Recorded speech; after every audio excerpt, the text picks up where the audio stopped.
My name is Sienna Hayes. I'm 30 years old, and it's 2025 here in San Francisco. When I first asked for help, all I wanted was a chance.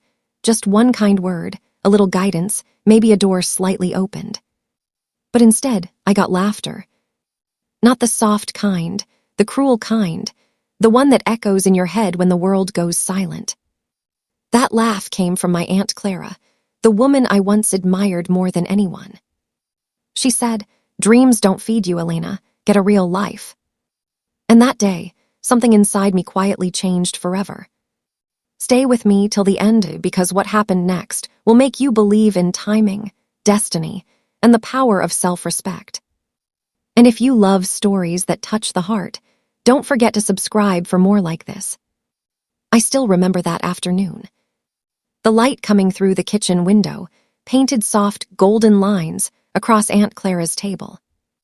I was clutching my notebook, full of business sketches, messy numbers, and wild ideas that only made sense to me. "Aunt Clara," I said gently, trying to sound brave. "I'm thinking about starting my own small design studio, maybe something digital. I just need a little advice, maybe even a small loan." She didn't even look up from her teacup. Then came that laugh, sharp, dismissive, echoing through my bones. "Elena," she said with that mocking smile, "you've always been the dreamer in the family, but you don't build life on dreams, sweetheart. You need something stable, a job, not a fantasy." Her words stung, but it was the way she said sweetheart that broke something inside me, like she'd already written my failure in stone. I stood there, silent, heat burning behind my eyes. She kept talking, pouring more sugar into her tea as if my dreams were a joke that needed sweetening. "You'll thank me one day," she added, "when you realize the world doesn't care about passion, only paychecks." I wanted to argue, to say that I wasn't asking for a miracle, just belief. But my throat felt heavy. And so I nodded, whispered "thank you," and walked out of that house feeling smaller than ever before. Outside, San Francisco was glowing with its usual noise. Trams rumbling, people laughing, a city too alive to notice one broken dreamer. I walked to the bus stop, gripping that same notebook. The pages fluttered in the breeze like fragile wings. On one of the pages, I'd written, "If no one believes in me, I still will." That became my silent promise. The next few months were a blur of struggle. I worked nights at a local cafe, serving coffee to people chasing their own versions of success. During the day, I designed logos, built websites on an old laptop, and watched tutorials with cracked headphones. No one saw how tired I was, or how much it hurt to smile through rejection emails. But slowly, my small freelancing turned into a real thing. One client led to another. And one morning, when I woke up to my first major payment notification, I cried not out of pride, but relief. I wasn't rich, but I was free. Still, there was always that memory, that laugh, that table, that teacup. Every time I wanted to quit, I heard it again. And each time I worked harder. 2 years later, I registered my company, Lunaria Designs. Just me, a second-hand desk, and a window overlooking the same kind of golden light I once seen at Aunt Clara's. I didn't call her. I didn't need to. Some victories are quiet. They live in the way you breathe easier, not in the way you prove someone wrong. But destiny has a way of circling back. Because one morning, my new receptionist buzzed into my office. "Elena," she said softly, "there's a woman here asking for an appointment. Her name is Clara Hayes." I froze. The pen slipped from my hand. For a second, I thought I misheard. My aunt, my doubter, was now standing in my reception area. And that's where the story really begins. For a few seconds, I couldn't move. Her name, Clara Hayes, echoed in my ears like an old song I didn't want to remember. I looked at the clock on the wall, 10:45. My next client wasn't due until 11. "Send her in," I said quietly. As the glass door opened, the same woman who once laughed at my dreams stepped in, a little older now, her posture less proud. Her hair, once perfectly styled, had lost its shine. And her eyes, those sharp, judging eyes, looked tired. "Elena," she breathed, almost in disbelief, "you look different." I smiled, keeping my tone steady. "It's been a while, Aunt Clara. Please have a seat." She hesitated, scanning the office walls, minimalist, warm, with art that whispered creativity. On one wall hung the framed logo, Lunaria Designs, where ideas take shape. Her eyes paused there longer than I expected. "This is your company?" she asked, sitting down. "Yes," I said simply. "I built it." The silence between us was heavy, not uncomfortable, just honest. It was the silence that lives between two people who once knew each other, but walked very different paths. She cleared her throat, looking down at her hands. "I wasn't sure you'd want to see me." I leaned back, folding my hands in my lap. "Everyone deserves a second chance to be heard, Aunt Clara, even me." For a moment, she looked like she might cry, but she didn't. Instead, she gave that faint, polite smile, the same one she used to wear when pretending she cared. "I heard about your company," she said softly. "People talk. I didn't realize you'd come this far. I'm proud of you, Elena." Her words sounded strange, like someone speaking a language they'd forgotten. Part of me wanted to accept them. Another part still remembered that day, the teacup, the laughter, the words that made me doubt myself. I nodded gently. "Thank you. What brings you here today?" She shifted uncomfortably. "It's actually about my business," she said. "Things haven't been going well. The market's changed, and I need help with branding, websites, design, everything. A friend mentioned your company, and when I saw your name..." She stopped. Her voice cracked on the last word. I stayed quiet. Sometimes silence is the kindest way to let the truth sink in. Finally, she whispered, "I didn't know where else to go." Those words, "I didn't know where else to go," hit me differently. Once upon a time, I'd said the same thing to her. And she'd laughed. Now the world had turned. I took a slow breath, steadying my voice. "I appreciate your honesty, Aunt Clara. I really do. And yes, we can help with your business. But before that, may I ask you something?" She looked up nervously. "Of course. When I came to you, years ago, asking for help, you told me that dreams don't feed you." Her face stiffened. "Do you still believe that?" She didn't answer immediately. Her fingers twisted the handle of her handbag, as if searching for the right words. Finally, she sighed. "I was wrong, Elena. I thought I was protecting you. I didn't want you to face disappointment, but maybe I was the one afraid." Her confession was quiet, almost lost under the hum of the office air conditioner. For the first time, I saw her not as my critic, but as a woman carrying her own regrets.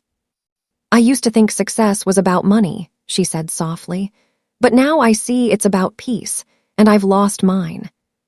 I felt something shift inside me. Not pride, not revenge. Just a strange, bittersweet calm. "You know," I said after a pause, "you were right about one thing. The world doesn't care about passion unless you care first. I had to learn that the hard way." She nodded slowly. "And I had to learn that cruelty costs more than kindness ever will."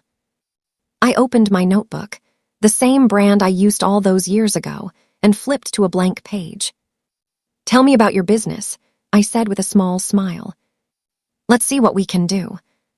Her eyes widened. "You'd really help me, after everything." "Yes," I said, "because I don't want to be the kind of person who laughs at someone trying." For the first time in years, Aunt Clara smiled, not the polished, prideful smile, but a soft, human one. "I don't deserve this kindness," she whispered. "Maybe not," I replied gently, "but I needed to give it for me." As she left that day, I watched her step into the lift, shoulders lighter than before. And in that moment, I realized something powerful. Forgiveness isn't about the other person. It's about freeing yourself from the weight of old echoes. That laugh that once haunted me no longer had a home in my heart. Later that evening, I stood by my office window. The city lights shimmered like the dreams I once feared to chase. I thought about how strange life is, the way tables turn, the way time humbles, the way pain becomes poetry if you let it. My phone buzzed, a new message from Aunt Clara. "Thank you, Elena. You've reminded me that respect isn't something you demand.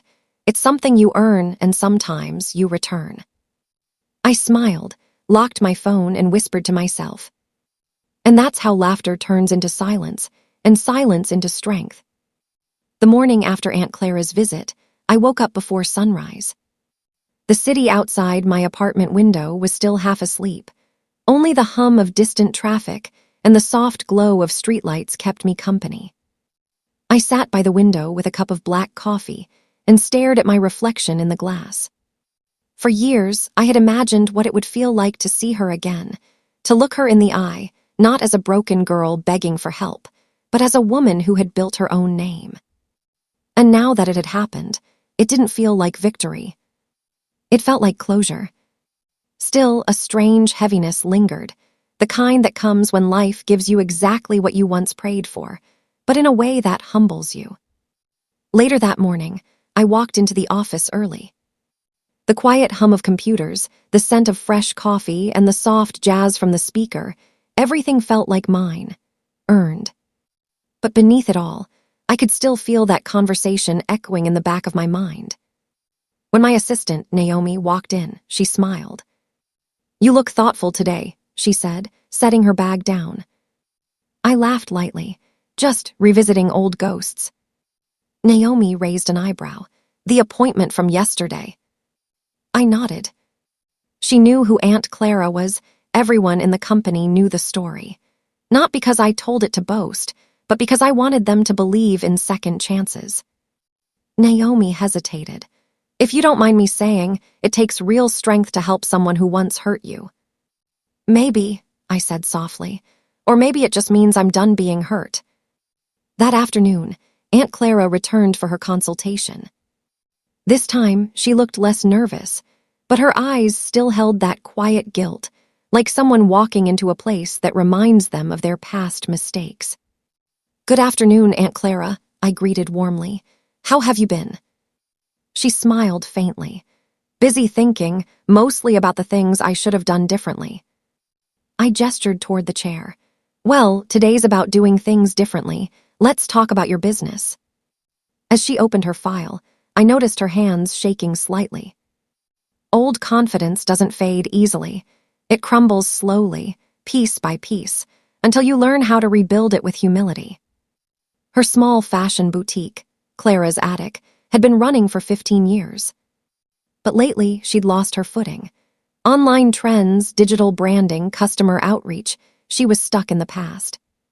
I took notes as she spoke, keeping my voice calm and professional. When she finished, I looked up and said, "You've built something beautiful. You just need to let people see it again." Her eyes flickered with something, maybe hope. "Do you really think it can be saved?" she asked quietly. "Yes," I said with certainty, "because I don't just fix businesses, I tell their stories, and your story isn't over yet." We spent the next 2 hours going through her designs, logo ideas, website drafts. At one point, I caught her staring at me, not with pride, not with envy, but with something deeper, recognition. "You've grown so much, Elena," she murmured. "It's like you've become who you were always meant to be." I smiled softly. Maybe I just stopped waiting for someone to believe in me. She nodded, eyes glistening. "And maybe I started believing in you too late." Her voice cracked, and she looked away, pretending to search for something in her bag. I didn't say anything. Some apologies don't need to be spoken. They're understood in the silence that follows. When the meeting ended, she stood to leave but paused at the door. "Elena," she said, her voice trembling slightly, "do you ever forgive me?" The question hung in the air like smoke. I looked at her, really looked at her, and saw not the woman who laughed at my dreams, but a tired soul who had finally learned how fragile pride can be. "I already did," I said softly, "the day I stopped letting your words define me." Tears filled her eyes. She nodded slowly. "I don't deserve your kindness," she whispered again. Maybe not, I replied gently, but I needed to give it to find peace. After she left, I sat at my desk, exhaling deeply. There was no dramatic music, no applause, no cinematic fade to black, just the quiet satisfaction of knowing I'd broken the cycle. Because forgiveness isn't weakness. It's power in its calmest form. That evening, I walked down to the harbor. The sun was sinking into the water, and the sky was painted in gold and lilac. I watched the waves crash against the pier and thought about how life changes, not in sudden explosions, but in quiet, deliberate steps. We spend so much time waiting for others to recognize our worth, forgetting that our real victory begins when we recognize it ourselves. My phone buzzed again, a new message. This time from Naomi. Just wanted to say, the way you handled your aunt today, that was grace in motion. I smiled, typing back. Maybe grace is just the art of healing without revenge. As I slipped my phone into my pocket, I whispered to myself, I once begged for help, now I give it. That's how you change the story. The wind carried my words out toward the sea. And for the first time in years, the sound of laughter, her laughter, didn't echo in my head. It was gone, replaced by something quieter. Something called peace. The fire within. Elena sat in her tiny rented room, the faint sound of city traffic humming through the thin walls. Her laptop screen glowed dimly, showing lines of rejected proposals. Every "we regret to inform you" felt like another small cut. But she didn't close the laptop. She stared at it, as if her determination could rewrite those words. If no one believes in me, then I'll be the one who does. Her voice was quiet, but the conviction behind it was fierce. She started learning late nights, endless tutorials, cheap instant noodles, and a notebook filled with plans that seemed impossible. Her dream? To create a digital platform that connected small local businesses with affordable marketing tools. It wasn't glamorous, but it was hers. Days became weeks. Weeks turned into months. She faced rejection from investors, mockery from relatives, and silence from friends who once claimed to support her. Yet she refused to bow down. The laughter of her aunt, the one who told her dreamers like you end up begging for help, still echoed in her mind. But instead of breaking her, it burned brighter inside her. One night, exhausted and alone, Elena stared at her reflection in the mirror. Dark circles under her eyes, lips dry, but her gaze was alive. That was the night she whispered to herself. No one is coming to save you, but maybe that's the best thing that ever happened. She began offering small services online, designing flyers, writing ad copies, managing tiny accounts for local shops. Her rates were low, sometimes free, but her quality spoke louder than any advertisement. Slowly. Her inbox started filling, one client, then 2, then 10. By the end of the year, Elena's small freelance hustle turned into something real. She named her startup Inspire Loop because she believed inspiration should never stop looping between people. Her first big breakthrough came when a small cafe owner in San Francisco used her marketing design and saw his sales double in a week. Word spread quickly. Suddenly, the girl nobody believed in was getting noticed. One afternoon, as she worked in a local coffee shop, she overheard 2 businessmen talking about finding affordable marketing help. Her heart raced. Without thinking twice, she walked up to them. Excuse me, I couldn't help overhearing. I run a startup that helps small businesses grow online. The men looked surprised. One smirked slightly, clearly doubtful. But she handed them her card anyway, smiled confidently, and walked out. 2 days later, her phone rang. It was them. That deal changed everything. It was her first major contract, enough to hire 2 interns and rent a small office space. When she walked into that office for the first time, a small, sunlit room with white walls and 1 desk, she closed her eyes and whispered, "This is just the beginning." Her aunt still didn't believe it. When Elena's mother told her about the new office, the aunt laughed again. "Office, please. A rented room with a desk is not success. Let's see how long this fantasy lasts. But life was already shifting gears. Elena began attending networking events, talking to real entrepreneurs, people who didn't laugh but listened. She spoke with confidence, not arrogance. For the first time, she felt seen. Her company started helping small-town businesses grow online.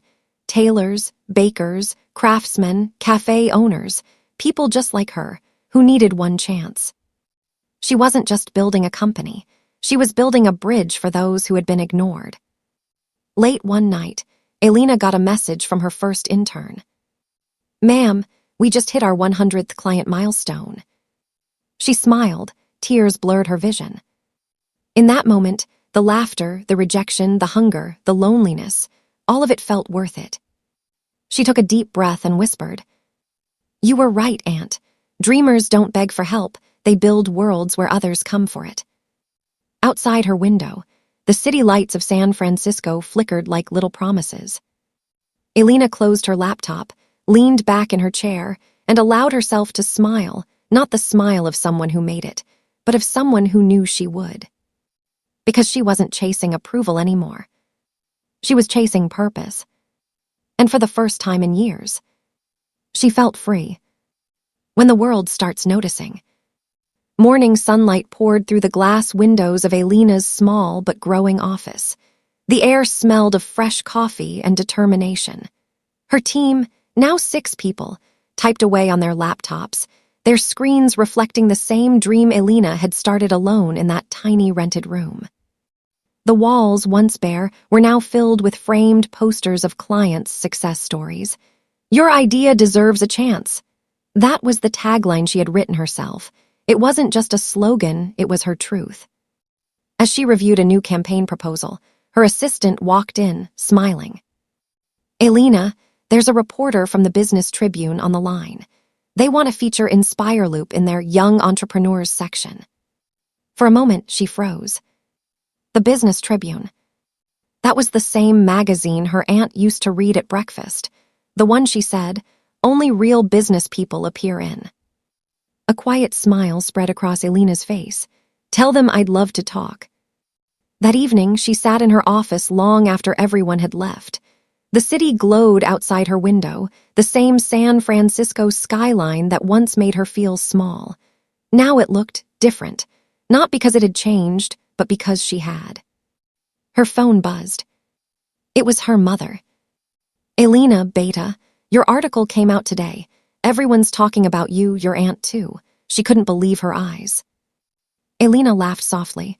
"Really?" "Yes," she kept saying. "I thought she gave up after a few months." Her mother paused, but when I showed her your picture, she went silent. Elena didn't reply right away.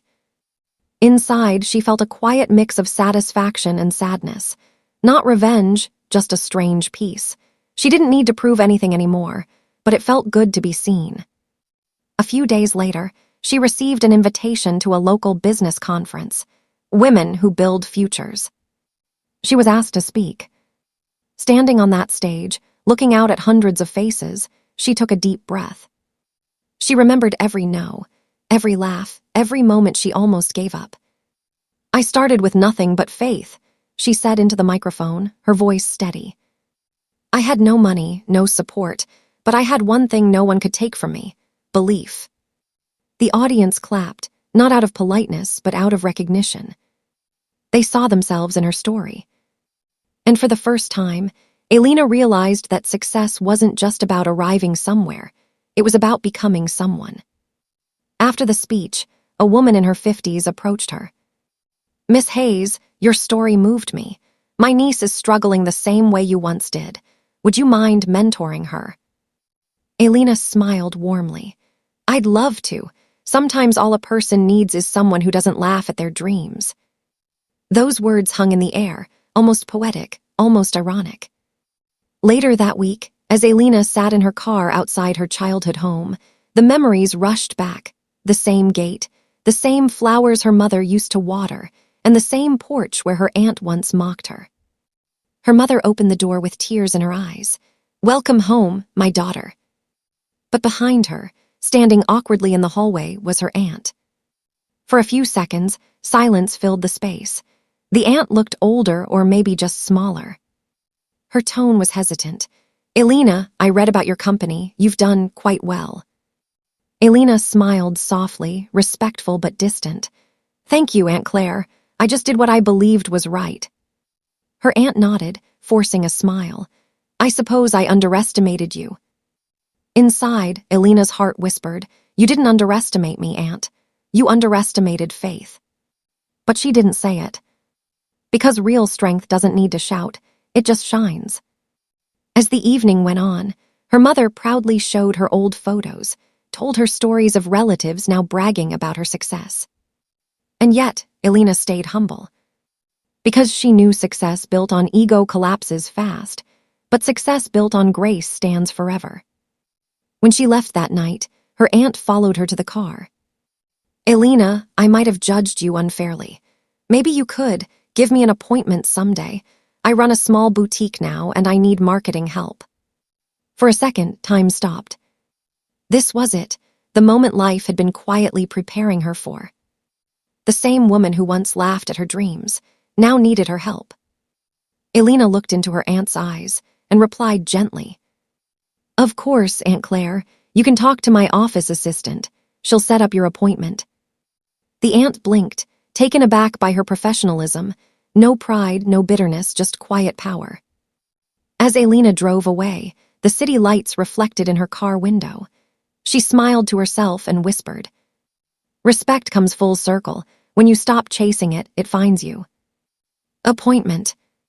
It was a bright Monday morning, the kind that usually filled Elena's office with energy and chatter, but today felt different. There was a quiet tension in the air. Her assistant, Chloe, walked in with a clipboard. "Elena," she said softly, "your 10 a.m. appointment is Claire Hayes." For a second, Elena's pen froze midair. The name echoed like an old melody she hadn't heard in years. Her aunt. The same woman who once smirked when Elena spoke about her startup. Elena looked up calmly. "Thank you, Chloe. Please make sure she feels welcome." Inside, her heartbeat quickened, not out of fear, but something deeper. A strange mixture of disbelief and grace. At 9:55, the glass door opened. Claire stepped in, dressed neatly, clutching a folder to her chest. She looked around the modern office, the glass walls, the quiet professionalism, the subtle sound of keyboards tapping. Her eyes lingered on the sign behind the reception desk. "Inspire Loop, where every dream finds a way." For a moment, Claire's confident expression faltered. The irony wasn't lost on her. "Good morning, Mrs. Hayes," said Chloe, smiling politely. "Please take a seat. Ms. Elena will see you shortly." Claire nodded, her lips pressed together.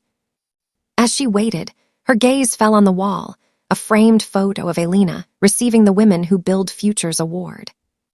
Below it, a quote read, "Sometimes, the people who doubt you become the proof that you made it." She sighed quietly, clutching her handbag tighter. When Elena finally stepped out of her glass door office, the entire room seemed to still for a second.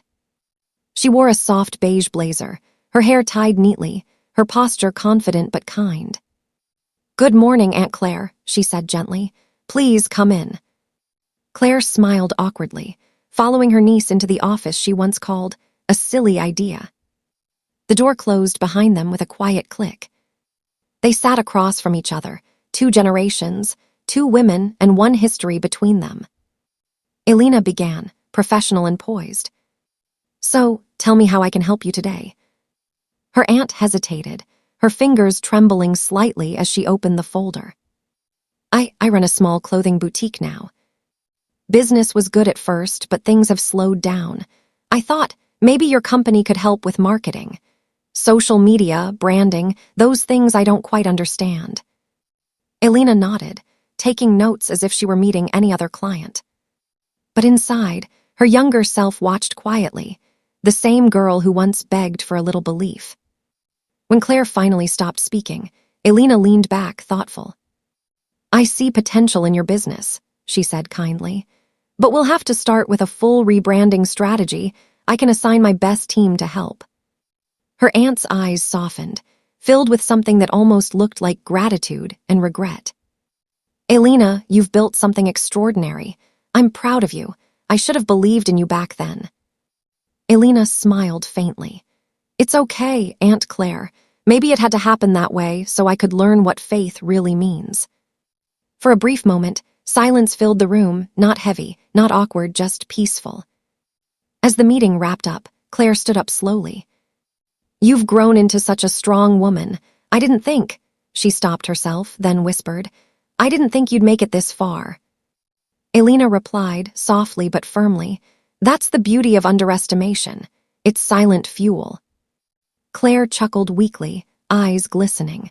"You sound just like your father," he used to say. "Never measure someone's worth by the chapter you walked in on." That line pierced Elena's heart. She hadn't heard her father's words in years, and hearing them from her aunt somehow brought everything full circle. As they walked out together, Chloe smiled and said, "Mrs. Hayes, we'll schedule your next meeting next week." Claire nodded, her voice warm. "Thank you, dear." Then, before leaving, she turned back to Elena. "You've built more than a company. You've built grace." Elena smiled. That's what belief does, it turns pain into purpose. When the door finally closed behind her aunt, Elena stood still for a long moment. The sunlight streamed across her desk, lighting up her old photo, the one from her first rented workspace, when she had just one desk, one laptop, and one dream. She whispered softly, "Time doesn't always heal. Sometimes it just teaches you how to stand taller." Then she smiled to herself, not in pride, but in peace. Because the circle was complete. The girl who once begged for help was now the woman who gave it, without resentment, without ego, without revenge. When success feels heavy. The next few months were a blur of achievements, meetings, and late nights. Inspire Loop had grown beyond anything Elena once imagined. They had new offices, international clients, and a reputation that made investors line up. But sometimes, success doesn't feel like joy. It feels like weight. One evening, as the city lights shimmered outside her glass office, Elena stared at the glowing screen in front of her. Hundreds of unread emails, contracts waiting for approval, and a calendar filled with appointments. Yet, her heart felt strangely empty. Chloe knocked softly. "Long day again." Elena smiled tiredly. "You could say that." Chloe hesitated before speaking. "Your mum called earlier. She said you've been missing Sunday dinners again." Elena sighed. "I'll call her tomorrow, I just have so much to finish." When Chloe left, the silence returned. The same silence that once gave her peace now felt like pressure pressing against her chest. She leaned back in her chair, whispering to herself, "I thought success would make me feel lighter, not lonelier." The next morning, she had a board meeting with potential investors from London. The presentation was flawless, her slides sharp, her voice steady, her confidence unwavering. But halfway through, she noticed something strange. Her hand trembled slightly when she reached for her glass of water. It wasn't nerves, it was exhaustion. After the meeting, one of the investors, a kind middle-aged woman named Margaret, stayed behind. "You're brilliant, Elena," she said, smiling warmly. "But may I give you some advice?" Elena nodded. "Don't let your success starve your soul. The higher you climb, the quieter your peace becomes unless you guard it." Those words stayed with her all day. They echoed in her head as she watched her teams celebrate another deal that evening. They echoed when she drove home past the same cafe she once used to dream in, watching others live their ordinary, peaceful lives. That night, she opened her old notebook, the same one she used to write her goals in. On the first page, in her own handwriting, were the words, "I want to build something that helps people dream again." She ran her fingers across the faded ink. Somewhere along the way, she realized, she had started chasing numbers instead of dreams. And for the first time in years, she cried not out of sadness, but from a quiet longing to feel real again. The next day, her phone buzzed. It was her mother. "Elena, we haven't seen you in weeks. Come home this Sunday, please." She hesitated, then nodded to herself. "Okay, Mum, I'll come." When Sunday arrived, Elena drove back to her childhood town. The same roads, the same wind, the same quiet houses that smelled of familiarity. Her mother greeted her with open arms. "Look at you," she said proudly, touching Elena's face. "My daughter, the one who never stopped believing." They sat together in the kitchen, laughing about old times. And then her mother said softly, "Do you know who came to see me last week?" Elena looked up. "Who?" "Your Aunt Claire. She brought you flowers, said she wanted to thank you for how kind you've been. She's changed, Elena. Maybe your strength softened something in her." Elena smiled faintly. Sometimes, change begins when someone finally sees the mirror of their own words. Her mother nodded. "You've not only built a company, my dear, you've built character." Later that night, Elena sat in her old bedroom, looking at the moon through the same window she used to stare out of when she felt small. She whispered quietly, "I asked for help once, and the world laughed, but maybe the laughter was meant to teach me to listen to my own voice." Her phone buzzed, an email from a global investor offering to expand InspireLoop overseas. She smiled, then closed her laptop. Not tonight. Tonight wasn't for business. It was for breathing, for remembering who she was before the noise. As she lay back on the bed, eyes half closed, her father's old photo on the shelf caught the moonlight. His words echoed in her heart once more. Never measure success by applause, measure it by peace. And in that quiet moment, Elena realized something she had never fully understood before. Success means nothing if it costs your soul. The choice between more and enough. The following week was a storm, not of rain, but of opportunities. Emails flooded in from investors across Europe.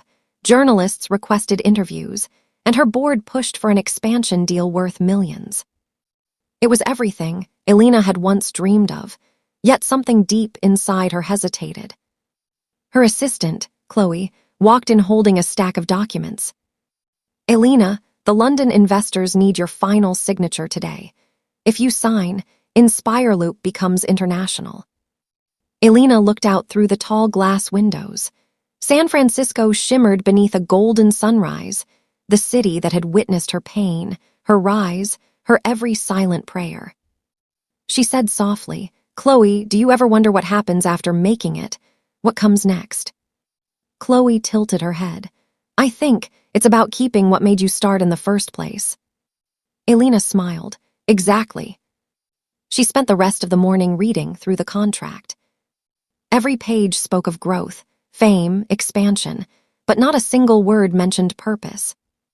Her eyes wandered to the photo frame on her desk, the one from her first workspace. She was standing beside an old desk, holding a mug that said, "Dream big, start small." That younger version of her didn't care about titles or headlines. She just wanted to make a difference. And suddenly, Elena realized she missed that girl. That evening, she met her mother for dinner at a quiet restaurant near the bay. The lights from the Golden Gate Bridge flickered softly on the water. Her mother looked at her with gentle concern. "You've been quiet tonight. Something on your mind?" Elena sighed. "They want me to take InspireLoop Global. It's everything I worked for, but I don't know if it's right." Her mother leaned forward. "Why not?" "Because it feels like I'll lose the soul of it," Elena said quietly. "It started as a dream to help small creators find their voice. Now it's turning into a race to stay relevant. I don't want to wake up one day and realize I built an empire but lost myself." Her mother smiled tenderly. "Then don't build an empire, my love. Build a legacy." Elena's eyes softened. "Legacy?" "Yes," her mother said. "Empires end when power shifts, but legacies, they grow when hearts are touched." Those words hit her deeper than any boardroom speech ever could. The next morning, she walked into the office early. The city was still half asleep. She placed the unsigned contract on her desk and took a long breath. Then she opened her laptop and typed a letter to her board. "Dear team, I've decided not to move forward with the international expansion. InspireLoop was born to inspire, not to compete. Let's focus on helping small businesses and individuals The ones who still dream with open hearts. That's who we are. She hit send. No hesitation. No regret. Freedom, she realized, sometimes looks like saying no to what everyone else calls success. By midday, the office buzzed with mixed reactions. Some were surprised, others relieved. Chloe walked in, eyes wide. You really turned it down. Elena nodded calmly. Yes, we'll grow, but in our own way. Slow, honest, and meaningful. Chloe smiled, her voice filled with quiet admiration. You just chose purpose over power. Elena chuckled softly. And that's the only kind of power that lasts.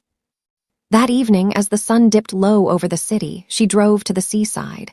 The waves crashed softly, whispering secrets of peace. She stood there for a long time, wind brushing her hair, the world finally feeling still. And in that stillness, she thought of her aunt again, of how life had come full circle. The woman who once laughed now respected her. The girl who once begged for help now helped others rise. Her journey wasn't about revenge, it was about restoration. She whispered to herself, I don't need the world to recognize me. I just need to recognize myself again. The waves answered with their eternal rhythm, soft, steady, endless. As she turned to leave, her phone buzzed with a notification. A message from her Aunt Claire. Just wanted to thank you again, Elena. The new branding you designed for my boutique saved my business. I owe you more than I can say. Elena smiled gently and typed back. You owe me nothing, Aunt. You helped me find my voice, even if you didn't mean to. She hit send, slipped her phone into her bag, and watched the last light fade into the sea. The journey that began with humiliation had now ended with harmony.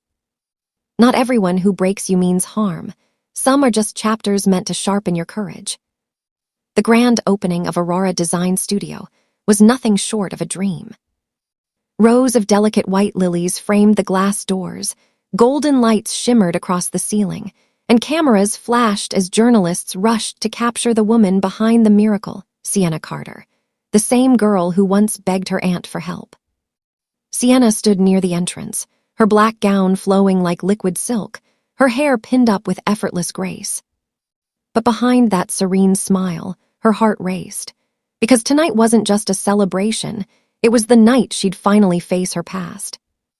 As she greeted guests, investors, designers, and celebrities, her eyes kept wandering toward the crowd, searching, and then she saw her. Her Aunt Margaret, walking in with that same self-assured posture Sienna once admired as a child. Only now, there was no trace of arrogance, just hesitation and a quiet bitterness behind the smile. Margaret looked around, pretending to be impressed, whispering to her friend, she really did all this, on her own. The friend replied, yes, people are calling her the next big thing in London design. Sienna turned away, inhaling sharply. Her assistant, Emma, noticed. You okay? She whispered. Sienna nodded, forcing a smile. Yeah, just old memories walking in. The event continued. A short documentary about Sienna's journey played on the big screen, the struggles, the failures, the nights she slept on her studio floor. The crowd clapped as the narrator said, when everyone turned away, she turned her pain into art. Sienna's eyes glistened. It wasn't just success she wanted to prove. It was worth that she was more than their pity, more than their laughter. After the film, she was invited on stage. She took the microphone, her voice calm but steady. When I started this journey, I didn't have much. No money, no help, just an idea that beauty can rise from pain. People told me I wasn't practical, that dreams don't pay bills. But tonight, I stand here because one thing did: faith in myself. The crowd erupted into applause, but as the clapping faded, Sienna's gaze locked onto her aunt again. For a moment, everything else blurred. The laughter, the lights, the noise, all gone. Only one memory echoed, the day she begged her aunt for a loan to start her business, and Margaret had laughed, saying, "Sweetheart, you should stick to your little hobbies." Now that same aunt was sitting in the front row, clapping slowly, trying to mask her regret. After the ceremony, Margaret approached her. Sienna, it's been years. I just wanted to say congratulations. Sienna smiled politely. Thank you, I appreciate that. Margaret hesitated. You've done remarkably well. I always knew you had talent. The lie burned in the air. Sienna didn't argue. She just said, quietly, sometimes it takes being underestimated to see what you're capable of. Margaret's smile faltered. Maybe we could talk sometime, catch up. Sienna tilted her head. Of course, you can book an appointment with my assistant. We're quite busy these days. It was polite, professional, but it hit harder than any insult could. Margaret froze, realizing she was now just another person waiting in line, the same line where once Sienna had stood, begging for help. Later that night, when the guests had left, Sienna walked out onto the terrace. The city lights stretched endlessly before her. Emma joined her, holding 2 glasses of champagne. You did it, she said softly. Sienna smiled, looking up at the sky. No, God did, I just didn't give up. She closed her eyes, feeling the cool night air on her face. For the first time, there was peace, not the kind that comes from revenge, but from closure. She had proven her worth without needing to destroy anyone. And that, she realized, was the sweetest victory of all. But deep inside, a voice whispered, this isn't the end. Because success wasn't her final chapter, it was just the beginning of a new test. The afterglow of the grand opening hadn't even faded when the first storm rolled in. By morning, Sienna's phone buzzed nonstop, messages, emails, missed calls. At first, she thought it was more press coverage, but then she saw the headlines. Aurora design under fire, copyright allegations arise. Her heart stopped. She opened the article. Someone had filed a claim saying her designs were stolen, her original work. Emma rushed into her office, pale. Sienna, it's all over the internet. They're saying your latest collection was copied from an old European artist, but that's impossible. Sienna stood there in silence, eyes fixed on the screen. She knew this was more than just an accusation. It was targeted. And she knew exactly who could do something like this. Margaret. Her aunt still had connections in the business world, and for years she'd worked with fashion houses that thrived on tearing others down. It was the kind of revenge wrapped in professionalism, clean on paper, cruel in intent. That evening, Sienna sat alone in her dimly lit studio. The city outside glittered like nothing had changed, but inside, her mind was burning. Every design on the wall, every sketch she had stayed up nights perfecting, now looked like evidence against her. Her phone rang again. It was her lawyer. Sienna, I've reviewed the documents. The claim was filed anonymously, but the details are too precise. Someone close must have leaked your design drafts. Her throat tightened. Leaked, but only my internal team. She stopped. A realization hit her. Someone inside Aurora had betrayed her. The next morning, she called an emergency meeting. Her small team gathered, nervous, whispering. Sienna's voice was steady, but her eyes were cold fire. Someone shared my drafts before release. I don't want excuses, I want the truth. Silence. Then Emma stepped forward, trembling. Sienna, I need to tell you something. Sienna's heart dropped. Emma, what did you do? Tears welled up in Emma's eyes. It wasn't me, but my cousin works for Margaret. She saw the files on my laptop when she visited last month. I swear I didn't share anything on purpose. Sienna turned away, gripping the edge of the table. It wasn't direct betrayal, but it was still enough. The damage was done. By evening, her company's investors started calling, nervous about the bad press. Her lawyer advised her to settle quietly. But Sienna wasn't built for quiet surrender anymore. She walked to the window, looking down at the London skyline. No, I fought my way up once. I can do it again. The next day, she scheduled a press conference. Standing before flashing cameras, she said firmly, Every design in Aurora is born from my own sketches. I built this studio from nothing, and I won't let false claims define it. To the person who thinks they can silence me, I survived worse, and I will prove the truth." The crowd clapped. But behind the lights, she saw Margaret, arms crossed, smiling faintly. It was confirmation. That night, a storm raged outside her window. Sienna sat at her desk, sketches spread across the floor. Each line told a story, not of fashion, but of survival. She whispered, "You can steal designs, not destiny." Then she took out her mother's old journal, flipping through pages of prayers and poetry she'd once read as a child. On the last page, her mother had written, "God hides strength in silence, but one day, the storm will need your voice." Tears welled in her eyes. For so long, she thought revenge would bring peace, but now she understood resilience was her real weapon. A week later, evidence came through. Her legal team found digital traces. The leaked files came from Margaret's corporate IP address. Sienna didn't hesitate. She filed a counterclaim, not for money, but for truth. When the report went public, the entire fashion industry turned, and Margaret's name began trending for all the wrong reasons. One journalist asked Sienna if she had anything to say to her aunt. She replied calmly, "Forgiveness doesn't mean forgetting. It means freeing yourself from their control. I forgave her long ago, but this time I'll let justice speak." Weeks passed, the noise faded. Aurora's reputation recovered, even stronger. Clients admired her honesty, her courage.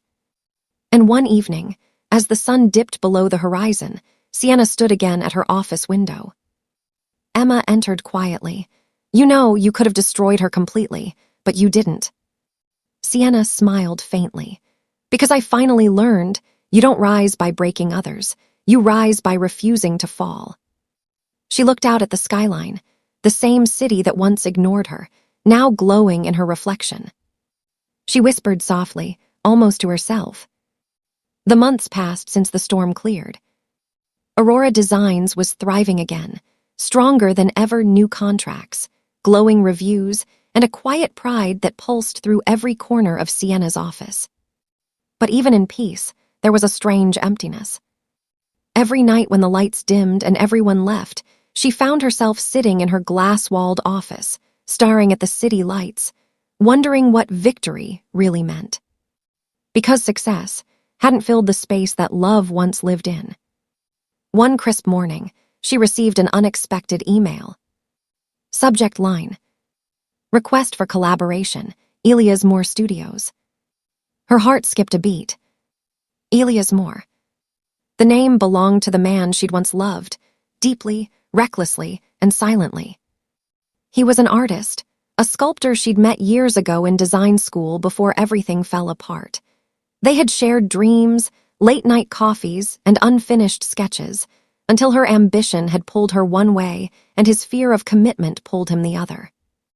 They hadn't spoken in nearly 7 years. She clicked open the message. "Dear Ms. Hayes, we've been following your work and would love to collaborate on a joint exhibition, a fusion of architecture and design, where emotion meets structure. Regards, Elias Moore." Her hands trembled slightly. Why now, after all these years? She didn't reply that day. But that night, her thoughts wouldn't rest. She paced the floor, remembering the last time she saw him at a train station, both too proud to say what they really felt. And now, the universe was spinning them back into the same orbit. By morning, she typed a short, professional reply. "Thank you, Mr. Moore. Let's schedule a meeting next week to discuss the project." Her fingers hovered before pressing send. Then click. It was done.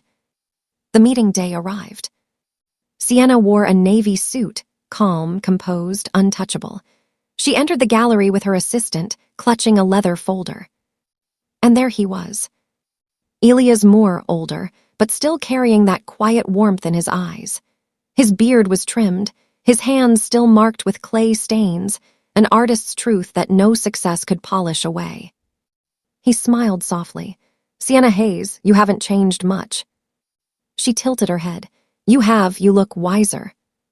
He chuckled. "I'd say tired is more accurate." They both laughed, awkwardly, like strangers who remembered being something else. They walked through his gallery, surrounded by sculptures of raw stone and steel, every piece bending, breaking, and yet somehow still standing. He said, "I followed your work, especially after Aurora started. You turned pain into something beautiful." She hesitated. Pain teaches you what beauty costs.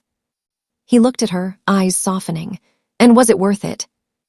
Sienna turned to face one of his sculptures, a figure half carved, half broken. For a long time, I thought yes. Now, I'm not sure. Maybe winning isn't about standing alone on top. Maybe it's about who's still standing with you. Elias smiled faintly. You always did have the last word. They sat down to discuss the collaboration. But the conversation kept drifting, not to business, but to them. She learned he had spent years abroad, creating art that reflected silence and grief. He learned about her battles, her aunt, and the scars behind Aurora's success. At one point, he said quietly, "You were always running towards something, Sienna. Maybe it's time you stopped running and started living." She looked at him, speechless for a moment. His words hit deeper than she wanted to admit. Because somewhere along the way, she had forgotten how to live. As the evening sun poured through the tall glass windows, Elias reached into his bag and pulled out a small object, a silver bracelet, unfinished. "I found this in my old studio," he said softly. "You designed it years ago, said you.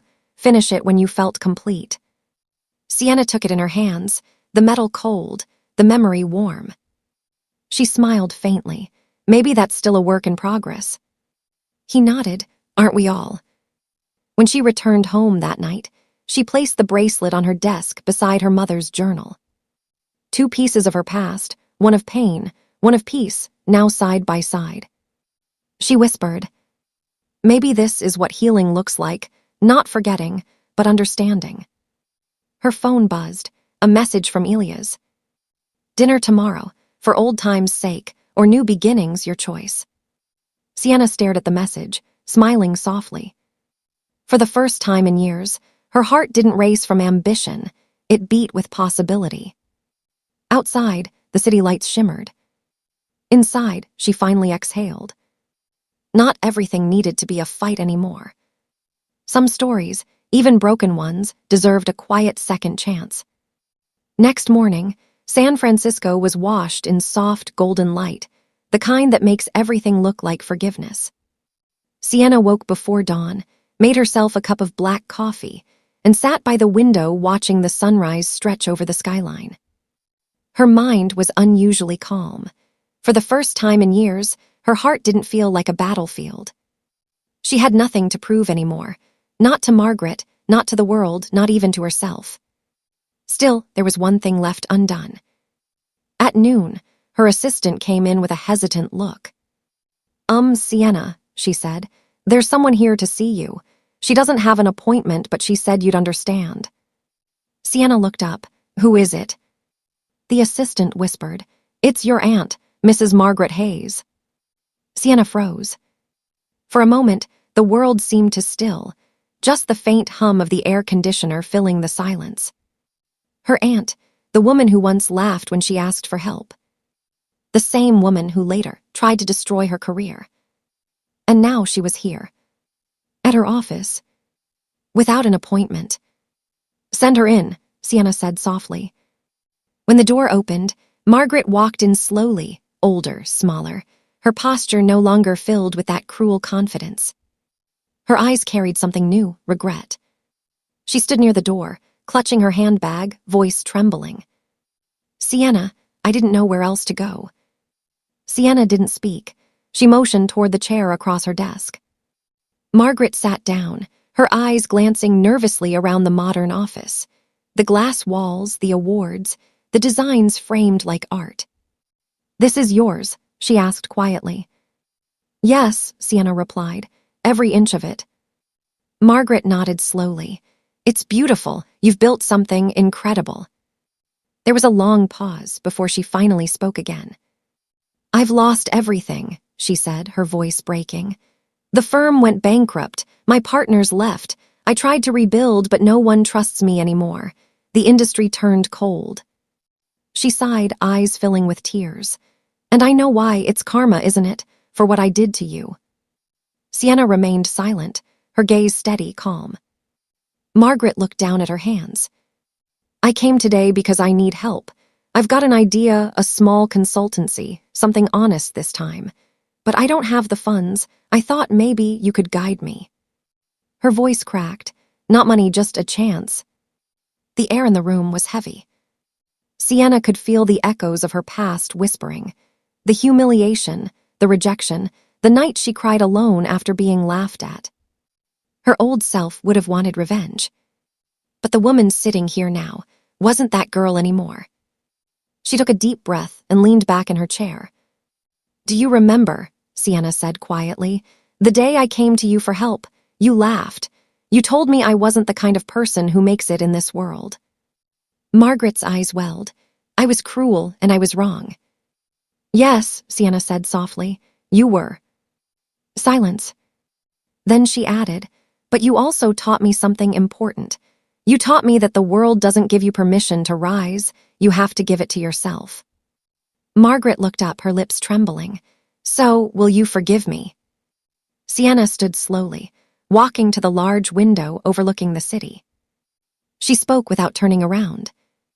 I forgave you a long time ago, Aunt Margaret, but I didn't do it for you. I did it for me. Margaret's tears finally fell. Sienna turned back and smiled faintly. You wanted guidance. I'll give you that not as an act of pity, but as closure. I'll recommend you to a contact in New York who helps rebuild ethical brands. It's a start if you're ready to begin again. Margaret nodded, unable to speak. As she stood to leave, she looked at Sienna one last time. You really did become everything I said you couldn't. Sienna smiled, a tear glinting in her eye. No, I became everything you were too afraid to be. Margaret lowered her head, whispered a soft thank you, and left quietly. When the door closed, Sienna stood still for a long moment. There was no satisfaction, no vengeance, only peace. The kind that comes when you've finally rewritten the story that once broke you. That evening, she went for a walk along the pier. The city buzzed with life, children laughing, waves crashing softly against the wooden posts, a street musician playing the violin. Elias joined her there, carrying 2 cups of coffee. Rough day, he asked. She smiled, a necessary one. They walked side by side, the silence between them warm and unspoken. Do you ever wonder, he said after a moment, why people who hurt us end up teaching us the most? Sienna looked out over the water. Because pain is the language of awakening. Without it, we'd never grow. He nodded, watching her face glow in the evening light. You've changed, Sienna. She laughed softly. No, Elias, I just remembered who I was meant to be.